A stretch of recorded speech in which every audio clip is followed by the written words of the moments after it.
সুপ্রিয় বন্ধুগণ, যেভাবে ইন্টিগ্রেটিভ সেন্টেন্স তৈরি করে পড়বেন সেগুলো বিষয়গুলো নিয়ে আজকের ভিডিওতে আমরা আলোচনা করব। তো আসুন ভিডিওটি প্রথম থেকে শেষ পর্যন্ত দেখতে থাকি এবং পুরো বিষয়টি বুঝে নিই। হ্যাঁ বন্ধুগণ, আজকের ভিডিওটি Khan method a complete book of written spoken English grammar এই বই থেকে নেওয়া হয়েছে।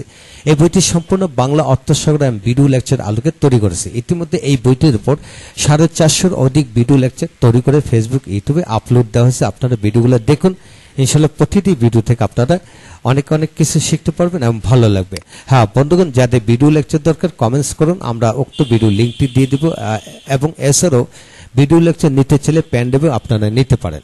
হ্যাঁ বন্ধুগণ, আজকের মূল বিষয় হলো যে কোনো বাক্যকে কিভাবে ইন্টিগ্রেটিভ করা যায় সে সকল বিষয়গুলো নিয়ে। হ্যাঁ বন্ধুগণ, যে কোনো বাক্যকে ইন্টিগ্রেটিভ করার সিস্টেম হলো সাবজেক্টের পর করসকারকে বসালে ইন্টিগ্রেটিভ হবে এবং শেষে প্রশ্নবোধক চিহ্ন বসাবেন।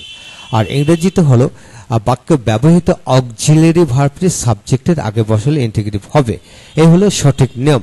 হ্যাঁ বন্ধুগণ, এখন আসুন আমরা কিভাবে প্র্যাকটিস করব। যেমন তার বাড়িতে কি একটি গাড়ি আছে বা নেই, তার বাড়িতে কি একটি মোবাইল আছে, আমাদের স্কুলে কি 40 জন শিক্ষক আছে, ক্লাসে কি অনেক ছাত্রছাত্রী আছে, পুকুরে কি অনেক মাছ আছে। বন্ধুগণ, এইভাবে কমপক্ষে 20টি বাক্য আপনি খাতায় লিখে নেবেন। লেখার পর আপনি এইভাবে টেন্সের আলোকে 6টি করে বাক্য বানিয়ে পড়বেন। এইভাবে বানিয়ে পড়তে লিখে পড়তে আপনার থেকে রপ্ত হয়ে যাবে। আর মনে রাখুন, 20 বার পড়াচ্ছে একবার দেখে লিখলে অধিকত উত্তম, তাই বেশি লিখুন। তাই এখন আসুন কিভাবে প্র্যাকটিস করবেন। তার বাড়িতে কি একটি গাড়ি আছে, তার বাড়ি থেকে একটি গাড়ি রয়েছে। প্রথমটি হলো প্রেজেন্ট ইনডিফিনিট টেন্স, দ্বিতীয়টি পারফেক্ট টেন্স। তা অর্থাৎ একটি বিক্রি করার পর আরেকটি রয়েছে কিনা সেটা জিজ্ঞাসা করা হলো। তার বাড়িতে কি একটি গাড়ি ছিল, তার বাড়ি থেকে একটি গাড়ি রয়েছিল, অর্থাৎ একটি বিক্রি করার পর আরেকটি। তার বাড়ি থেকে একটি গাড়ি থাকবে, তার বাড়ি থেকে একটি গাড়ি রয়ে থাকবে। এইভাবে টেবিলের উপর কি একটি মোবাইল আছে, টেবিলের উপর একটি মোবাইল কি রয়েছে, টেবিলের উপর কি একটি মোবাইল ছিল, টেবিলের উপর কি একটি মোবাইল রয়েছিল, টেবিলের উপর কি একটি মোবাইল থাকবে বা রয়ে থাকবে। তো বন্ধুগণ, এখানে এরূপ 20টি বাক্যকে যদি আপনি এইভাবে লিখে পড়েন, আপনি নিজেও বুঝতে পারতেছেন যে আপনার থেকে অন্তত এই লেভেলের যত বাক্য আছে বা নির্বিশিষ্ট সকল বাক্যের ইন্টিগ্রেটিভ সেন্টেন্সটা রপ্ত হয়ে গেল।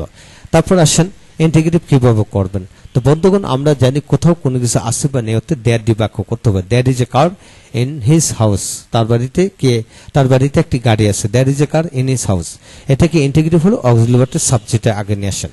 Is there a car in his house, has there been a car in his house, তার বাড়ি থেকে একটি গাড়ি রয়েছে। তো বন্ধুগণ, এখানে হ্যাজ এর পরে বিন কেন হলো? তো দেয়ার হ্যাজ বিন, অর্থাৎ বন্ধুগণ হ্যাভ এস প্রেজেন্ট পারফেক্ট টেন্সে বসে আর ভার্বের পাস্ট পার্টিসিপল বিন হলো, বি ওয়াজ বিন। এইভাবে তারপর তার বাড়ি থেকে একটি গাড়ি ছিল, was there a car in his house, তার বাড়ি থেকে একটি গাড়ি রয়েছিল।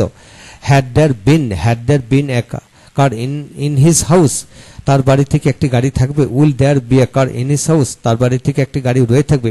Will there have been a car in his house.